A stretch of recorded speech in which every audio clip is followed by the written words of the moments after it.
श्री स्वामी समर्थ. बैलपोळा नेमका का साजरा केला जातो?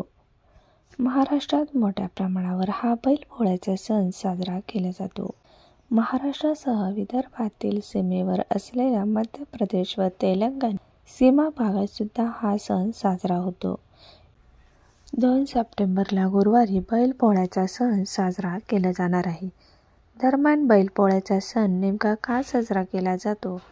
शेतकऱ्याच्या दृष्टीने बैलपोळ्याचं महत्त्व काय, याबाबतची माहिती आपण पाहणार आहोत. बैलांप्रती कृतज्ञता व्यक्त करणारा पोळा सण. आपला भारत हा कृषीप्रधान देश आहे. कृषी क्षेत्रात मोठ्या प्रमाणात यांत्रिकीकरण झालं असलं तरी बैलपोळ्याचे महत्त्व अजूनही कायम आहे. शेतकऱ्यासोबत वर्षभर शेतात राबणाऱ्या बैलाचा एकमेव सण पोळा श्रावण महिन्यात पिठोरी अमावास्येच्या दिवशी दरवर्षी मोठ्या उत्सवात साजरा केला जातो. बैलाप्रती कृतज्ञता व्यक्त करण्यासाठी पोळा हा सण साजरा केला जातो. ज्याच्याकडे शेती नाही ते मातीच्या बैलाची पूजा करतात. पोळा सणाच्या आदल्या दिवशी बैलांना अवतरण देण्यात येते. ओढा वा नदीवर नेऊन त्यांना अंघोळ घालतात. बैलाला शेतकऱ्याचा मित्र म्हटलं जातं. शेतकऱ्याच्या दृष्टीने बैलपोळ्याला विशेष महत्त्व आहे. बैल हे वर्षभर शेतात राबतात. शेतकऱ्यांना बैलाची साथ असते, म्हणून बैलाला शेतकऱ्यांचा मित्र म्हटलं जातं. बैल हा शेतकऱ्यांच्या आयुष्याशी जोडलेला होता. त्यांच्या प्रती कृतज्ञता व्यक्त करण्यासाठी हा सण साजरा केला जातो. बैलपोळा हा बैलांच्या सन्मानाचा सण आहे. महाराष्ट्राच्या काही भागात हा सण 2 दिवस साजरा केला जातो. बैलपोळा म्हणजे पहिल्या दिवसाला मोठा पोळा आणि दुसऱ्या दिवसाला लहान मुले लाकडाचे नंदी बैल सजवतात. याला तान्हा पोळा म्हणून साजरा केला जातो. बैलपोळ्याच्या दिवशी काय केलं जातं?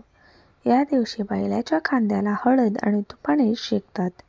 त्याच्या पाठीवर नक्षीकाम केलेली चूल, सर्वांगावर गेरूचे ठिपके, शिंगांना बेगड, डोक्याला बाशिंग, गळ्यात कवड्या आणि घुंगरांच्या माळा, नवी वेसन, नवा कासरा, पायात चांदीचे वा करदोड्याचे तोडे घालतात. गोड पुरणपोळी आणि सुग्रास अन्नाचा नैवेद्य बैलांना दाखवला जातो. प्रत्येक शेतकरी आपल्या ऐपतीप्रमाणे शेतकरी बैलांचा साज शृंगार करतात.